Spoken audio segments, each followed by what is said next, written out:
Viva Voz, com Vera Magalhães.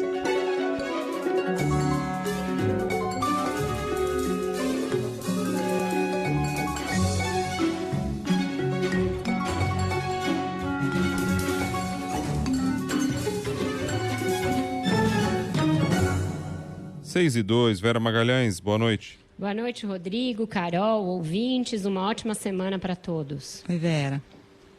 Ô Vera, como é que fica essa história aí de CPI, com o Rodrigo Pacheco, presidente do Senado, dizendo que vai consultar a área jurídica para ver se dá para investigar governadores e prefeitos e tal, e o próprio presidente também querendo isso, sendo que o estatuto, o regimento do Senado é claro, dizendo que não rola. Além do regimento do Senado ser claro, dizendo que não pode uma CPI do Senado investigar nem a Câmara, nem governadores, nem assembleias, etc., Rodrigo, o presidente Rodrigo Pacheco coloca aí o carro adiante dos bois, né? Vamos lembrar, o requerimento da CPI, ele é muito específico, ele tem um objeto determinado, que é investigar falhas na gestão da crise, da pandemia, especificamente de Manaus. Quando ele faz isso, sem que o autor do requerimento peça para colocar novos objetos para dentro daquele requerimento, ele está, antes mesmo de instalar a CPI, querendo discutir o seu escopo, algo que é bastante inusitado. Até ontem, a gente tem de lembrar, ele dizia que não é o momento de se fazer uma CPI. E agora, ele, de motu próprio, pede para verificar se é possível investigar governadores ou não. E veja, isso depois da divulgação de uma conversa de bastante gravidade entre o presidente Jair Bolsonaro e o senador Jorge Cajuru, em que o presidente é quem toma essa iniciativa de dizer que os estados também devem ser investigados para que se saiba como foi aplicado o recurso federal enviado para os governadores para o enfrentamento da pandemia. Então, o Rodrigo Pacheco está se antecipando para uma pauta que é de Jair Bolsonaro, depois do Jair Bolsonaro praticamente chantagear o Senado, chantagear o Supremo, com uma ligação de teor gravíssimo, sobre a qual o presidente do Senado nem se manifesta. Então, eu acho a reação dele esquisita, porque, como você bem disse, o regimento é muito explícito, ela extrapola o que ele deveria fazer nesse momento, como presidente do Senado, e ela é omissa também em relação à gravidade da conversa entre Jair Bolsonaro e Jorge Cajuru. Me parece difícil acreditar nessa versão do presidente Bolsonaro de que não sabia que estava sendo gravado, porque o próprio senador Cajuru diz que avisou o presidente, e ele tem por hábito mesmo, né, gravar conversas com políticos, inclusive outras conversas com o próprio Bolsonaro. Então, me parece que Bolsonaro tentou jogar para a plateia, né, nessa conversa. Ele acha que foi surpreendido, de alguma maneira, Carol, porque tudo bem que o senador Jorge Cajuru é bastante exótico, né, nos seus comportamentos, ele ainda traz ali alguns resquícios da época em que era radialista para uma atuação no Senado da República, e são coisas muito diferentes, então não é de bom tom, de fato, você divulgar uma conversa com o presidente da República, ainda que não haja legalidade nenhuma, porque alguém que é participante da conversa pode divulgar o teor dessa conversa, mas ainda assim foge totalmente à liturgia de uma relação entre um parlamentar e o presidente da República. Mas Jair Bolsonaro não pode realmente dizer que não sabe com quem está lidando. O Cajuru já fez isso em outras ocasiões. E ao tomar a liberdade de pressionar um senador daquela maneira, algo que é impensável numa democracia em que os poderes são independentes e harmônicos entre si, ele já deveria saber que estava exorbitando da sua atribuição ali, né? Bom, com a gente aqui então para falar sobre o próximo passo e mais detalhes dessa conversa, o senador Randolfo Rodrigues, da Rede Sustentabilidade do Amapá. Senador, boa noite. Boa noite, Bocardi, Carol, Vera. Um prazer estar falando com vocês e falar com todos os ouvintes da CBN. Obrigado por estar aqui com a gente. E é isso, a frase não foi dita aqui ainda, mas vou começar com ela para a gente poder dar sequência nesse bate-papo. A frase do presidente Jair Bolsonaro é dizendo o seguinte, que tem toda uma canalhada lá do Randolfo Rodrigues, vai acabar participando dessa CPI, aí vai começar a encher o saco, daí eu vou ter que sair na porrada com um bosta desse. Como é que o senhor vê isso? Eu considero muito lamentável, Bocardi, porque é o seguinte, o país, mais de 350 mil brasileiros que já morreram por conta da pandemia não merecem isso. As mais de 350 mil famílias de brasileiros enlutados não merecem isso. Os milhões que estão passando fome não merecem isso. O que todo povo brasileiro quer saber não é se o presidente da República quer dar porrada em quem quer que seja. O que o povo brasileiro quer saber, hoje, concretamente, é o que está sendo feito pelo presidente da República para minimizar essa tragédia que estamos vivendo. O que interessa a essa altura é isso. Como eu disse mais cedo, inclusive no Twitter, esse negócio de resolver as coisas na porrada, na violência, é atitude característica de covardes. O que nós estamos querendo é somente uma comissão parlamentar de inquérito para saber algumas coisas, algumas perguntas básicas, Bocardi, Carol e Vera, que têm que ser respondidas. Por que o Brasil não tem vacinas desde dezembro, sendo que em agosto teve uma oferta da Pfizer de 70 milhões de doses? Por que o Brasil não tem vacinas desde dezembro, visto que ocorreu uma campanha deliberada contra a Coronavac, por exemplo, desde outubro e novembro? Por que o Brasil não tem vacina desde dezembro, sem o país, quando o país se negou a participar do consórcio internacional do COVAX Facility, liderado pela OMS? Por que a pandemia se agravou ao ponto de nós nos tornarmos epicentro global? Para vocês terem ideia, de cada 10 humanos que morreram de Covid-19 na semana passada, 3 foram brasileiros. Nós estamos vivendo uma tragédia sem tamanho. E não foi uma tragédia à toa, teve responsabilidade sobre isso. A outra coisa, CPI é algo tão natural a quaisquer governos, governo Sarney, governo Collor, governo Fernando Henrique, governo Lula, governo Dilma, todos esses governos, desde a democratização, tiveram comissões parlamentares de inquérito. E não uma, mais de uma. E nem por isso fizeram guerrilhas contra os autores de comissões parlamentares de inquérito. Senador. Então, o presidente deveria focar o que der prioridade para todos os brasileiros. Senador, a gente sabe que uma das exigências legais para a instalação de uma CPI é ter um objeto definido. Essa nasceu como uma CPI para investigar os fatos lamentáveis da crise em Manaus, ali no início do ano, mas o senhor citou fatos bem mais abrangentes do que esses. E o presidente, por sua vez, quer incluir investigação de estados e municípios. Qual, no final, vai ser o escopo dessa CPI e se o senhor acha que cabe investigar estados e municípios no âmbito dessa CPI do Senado? Me parece, velho, que é uma matéria que é uma ação dispersiva, que o próprio presidente deixou isso claro no áudio com o senador Cajuru, né? É uma ação dispersiva da parte dele. Mas tudo bem, eles querem investigar a atuação de governadores, vamos instalar a CPI. Comecemos logo pelo governador do Amazonas. Chamar o governador do Amazonas à CPI e ele explica algumas coisas.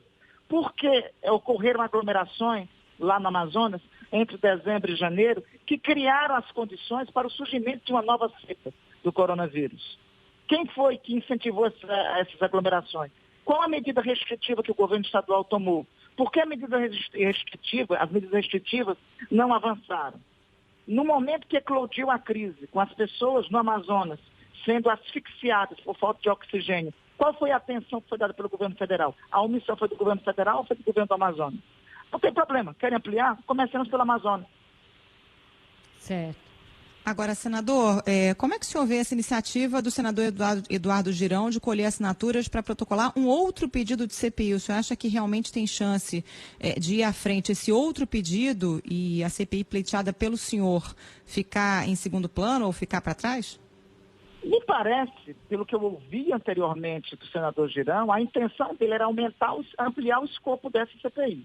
Aí nós temos que averiguar 2 questões. Primeiro, se há possibilidade, sim, se consegue as 27 assinaturas ou mais para ampliação do escopo.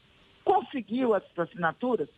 Segundo, há possibilidade do Senado fazer investigação sobre governos estaduais e governos municipais?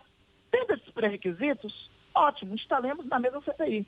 Não há necessidade de termos 2 CPIs funcionando, aumentando o gasto do próprio Senado por conta disso.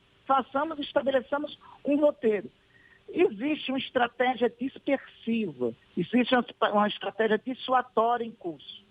O presidente Bolsonaro vive da confusão. Ele reina ele quer criar confusões para reinar. A oposição, aliás, eu diria que a oposição e qualquer parlamentar sensato e centrado no que é prioridade para o Brasil nesse momento, não pode cair nesses tipos de provocações. O senhor está acreditando nessa CPI, que ela vai sair? Olha, Bocardi, assim, o risco que corre o cabo sempre corre o machado. Eu acredito, a CPI é primeiro, é prerrogativa de minoria, assim, é direito de minoria do parlamento, e é o poder que o parlamento tem com poderes judiciais, cumprir o seu papel de investigador, de fazer investigações, né? Eu espero que a CPI cumpra o seu papel de investigar. E assim, não é somente eu que espero. Eu acho que tem perguntas aí que milhões de brasileiros querem obter respostas. Veja, eu diria, Bocardi, que essa é a comissão parlamentar de inquérito mais importante dos últimos 30 anos desde a redemocratização. Por que eu digo isso? Porque trata diretamente da vida das pessoas. E, sobretudo, Bocardi, é porque essa CPI é uma medida sanitária. Eu tenho certeza que instalada essa CPI pode conter um pouco os arroubos do seu presidente da República. Se não é possível impeachá-lo do poder, pelo menos vamos detê-lo. Vamos impedir que ele continue fazendo aglomerações em Brasília em pleno domingo, com Brasília com 320 pessoas em leito de UTI, que pelo menos, se ele não quer governar, que ele libere para que o Ministério da Saúde e um comitê autônomo conduza o enfrentamento da pandemia. Mas, enfim, a gente tem que impedir os arroubos autoritários, delirantes, da parte do senhor presidente da República. Nesse sentido, a esta altura, instalar a CPI e ela fazer trabalho sério é uma medida sanitária. Senador. Então, aquele que procurar a CPI para fazer negócios através da CPI, eu creio que não ficará com o nome limpo na história. Senador, a gente viu aí o presidente do Senado, Rodrigo Pacheco, resistindo por semanas, a fio, meses, a instalar essa CPI e agora sendo instado pelo Supremo a fazê-lo. E, no entanto, a gente hoje não viu nenhuma palavra mais dura dele, nem em relação à pressão que o presidente exerceu sobre um senador da República, nem as palavras destinadas a outro, ao senhor. Como o senhor avalia a gestão Rodrigo Pacheco até aqui no trato com o Executivo e no trato desse momento que é dessa gravidade que o senhor bem mencionou? Bom, eu até entendo as contrarrazões do presidente a não querer antes da CPI. O presidente, Rodrigo Pacheco, ele insiste em uma estratégia, ele acredita em uma estratégia que eu acho que é uma tarefa hercúlea da parte dele, que é a constituição de um pacto com o presidente da República para conduzir o combate à pandemia. Veja, mas lamentavelmente, ao primeiro momento que tem o estabelecimento deste pacto, a uma reunião pública, no dia seguinte o presidente da República atenta com o próprio pacto, faz aglomerações, continua receituando medicamento precoce, tratamento precoce e continua atrasando no fornecimento de vacinas. Enfim, é uma tarefa hercúlea, essa estratégia que eu acho que o presidente Rodrigo vai ter muitas dificuldades para isso. Justiça seja feita no decorrer do dia de hoje, o dia de hoje, vocês vão de convir, foi um pouco tumultuado para mim pelas notórias razões.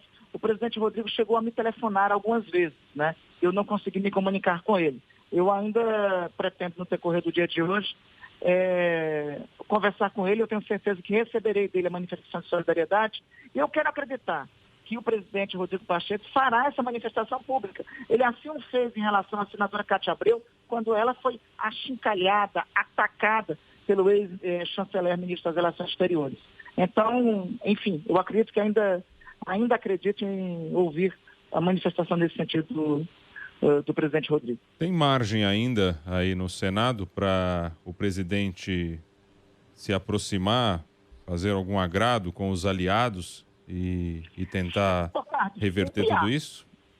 Sempre há. O poder da presidência da República, principalmente em um, abre aspas, presidencialismo de coalizão como é o nosso, né, em um regime presidencialista, é infinito. Só que nós estamos diante de um dilema que deve ser colocado no altar de preservação à vida. Eu recomendo aos colegas que queiram fazer alguma composição com o presidente da República, levem em consideração isto. É por isso que eu argumento que a instalação da CPI, o funcionamento dela é uma medida sanitária para ter um comando real e concreto que conduza o país no enfrentamento à pandemia. Senador Randolfo Rodrigues, muito obrigado por estar com a gente aqui no Ponto Final. Ricardo, Carol, Vera, a satisfação foi toda minha. Um grande abraço, boa noite a todos. Obrigada, senador. Boa noite, vamos acompanhando. 6h17 agora. Vera. Pois é, o dia foi tomado por essa confusão, mais uma confusão criada pelo presidente Bocardi, e não foi a única, né, do fim de semana. Antes mesmo dessa conversa com o senador Cajuru, uma conversa absolutamente perturbadora, imprópria, e que a gente não sabe se foi só com o senador Cajuru, é importante dizer isso. Só o senador Cajuru é capaz de gravar o presidente da República e divulgar a fita. É o que a gente soube, imagina. Né? Mas para quantos não terá ligado o presidente para sugerir que empastelem uma CPI, para sugerir que pressionem pela chantagem a ministros do Supremo com pedidos de impeachment contra eles? Então, é bastante perturbador que isso aconteça. Não é natural, não é trivial, não é aceitável numa democracia que o presidente do Executivo haja dessa maneira em relação ao Legislativo e ao Judiciário. Mas antes mesmo disso, o presidente saiu num rolê de moto por uma cidade satélite de Brasília. Ele tentou entrar ali num estabelecimento, estava sem máscara, foi admoestado pelos funcionários do estabelecimento, promoveu aglomerações numa região bastante carente de Brasília, que certamente não tem leitos de hospital e leitos de UTI sobrando para que se possa, no auge da pandemia, promover um evento como esse. Ele não tinha nada para fazer lá, ficou evidente que era um rolê aleatório e puramente para chocar e para fazer confusão, para fazer balbúrdia, porque ele não tinha nenhuma agenda oficial lá, não tinha nem nada para fazer, ele entra meio abestado ali no estabelecimento, não sabe nem o que vende, não sabe nem o que ele quer fazer ali, joga uma criança para cima. Então, é um absurdo. A gente está de volta aos momentos entre março e maio do ano passado, em que o presidente fazia isso todos os finais de semana. Será possível que, acumulando 350 mil mortos no Brasil, a gente vai ser de novo submetido a essa sessão de tortura psicológica por parte do presidente da República? Não parece razoável.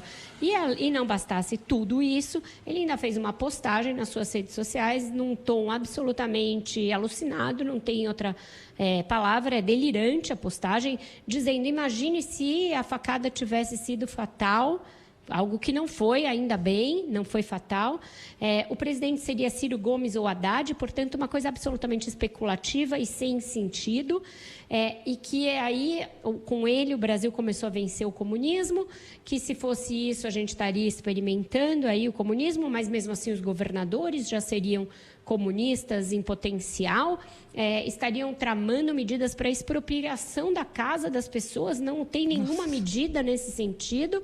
E, no final, diante desse quadro tenebroso que ele pinta, e absolutamente mentiroso e real, ele diz assim: prepare-se. Termina com esse prepara-se. Prepare-se para quê, exatamente, presidente Jair Bolsonaro? O que o senhor está instando a população a se preparar a fazer? Resistir a quê? A fazer que tipo de manifestação? A gente tem visto cada vez mais, com mais frequência, pessoas, e sobretudo policiais ou ex-policiais, cometendo atos aí meio tresloucados. No fim de semana, houve um ex-policial do Paraná, um policial do Paraná, que fez uma funcionária da Gol de refém. Houve um incidente em Salvador há algumas semanas, um incidente na Avenida Paulista também recentemente. Então, chega com essa coisa de instar as pessoas a terem atos de suposto heroísmo, suposta martirização. Isso é muito perigoso, isso é um terreno com o qual um país democrático não brinca, não brinca. Então, a gente está vivendo, de novo, um estado de coisas absolutamente perturbador, no auge, um auge eterno, que a gente não sai da pandemia. Railson Tavares aqui, ele mandou uma mensagem que resume um pouco isso.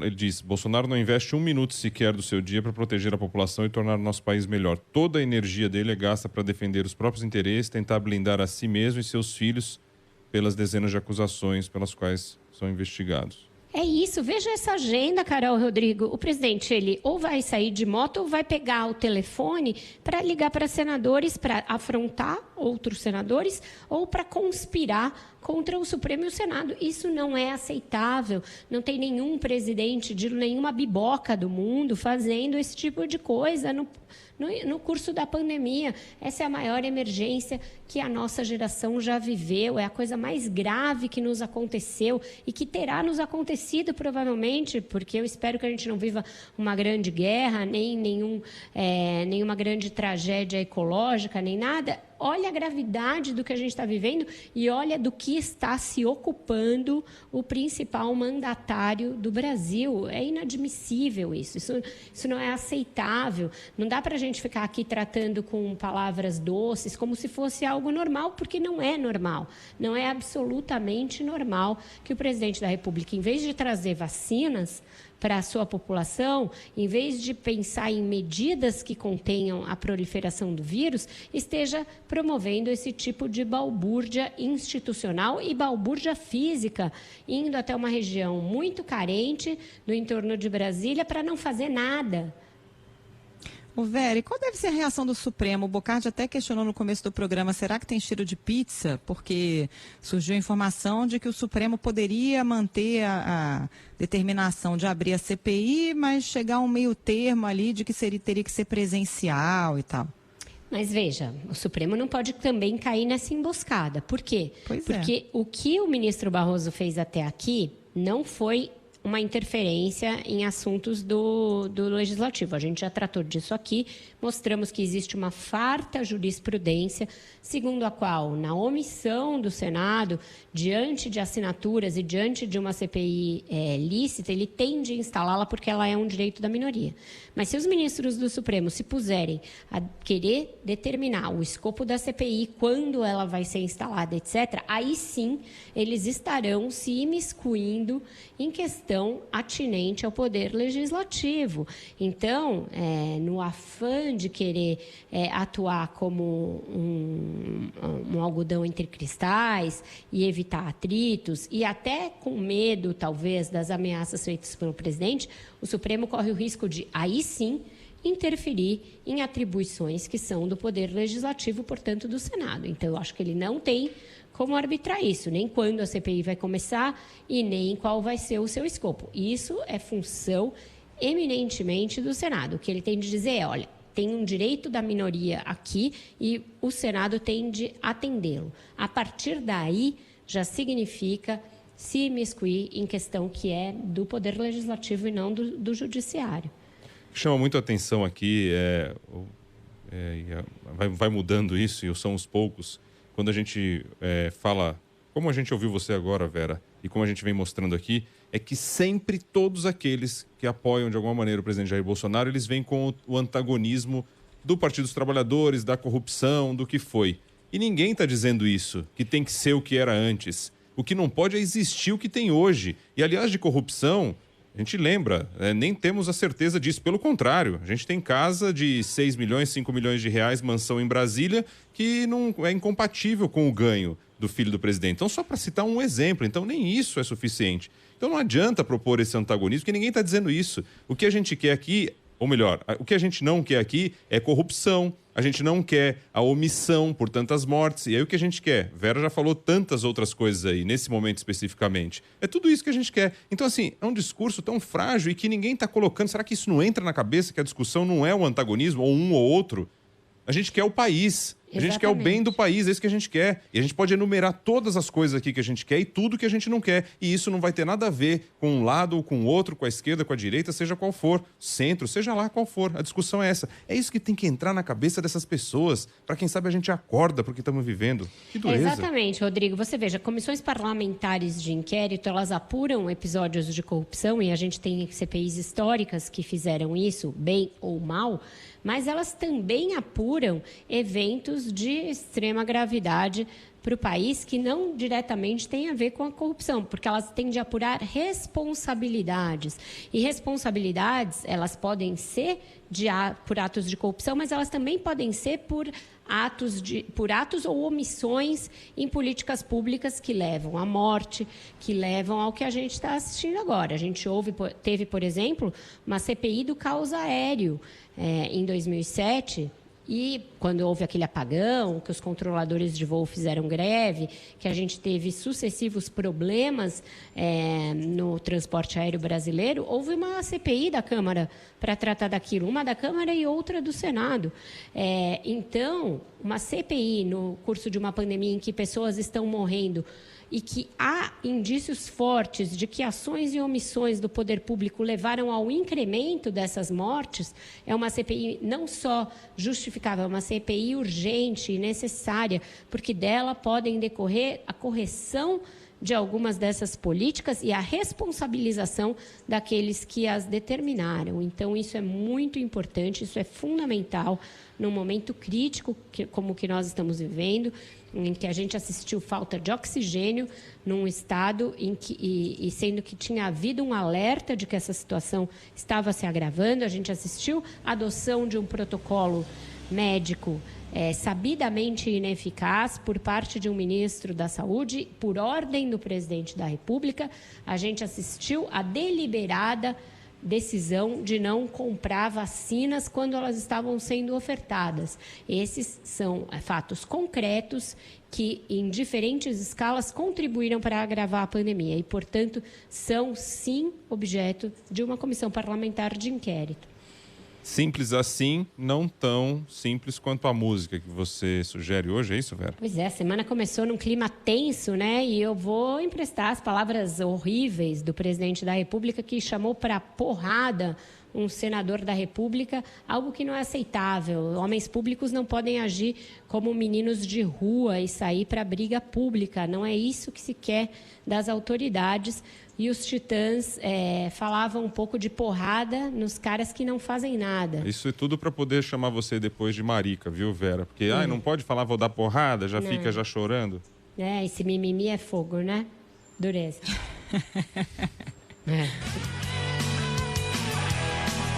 Nota 10 para as meninas da torcida adversária. Parabéns aos acadêmicos da associação. Saudações para os formandos da cadeira de direito. A todas as senhoras, muita consideração. Porrada! Nos caras que não fazem nada. Porrada! Nos caras que não fazem nada. Os caras que não fazem nada.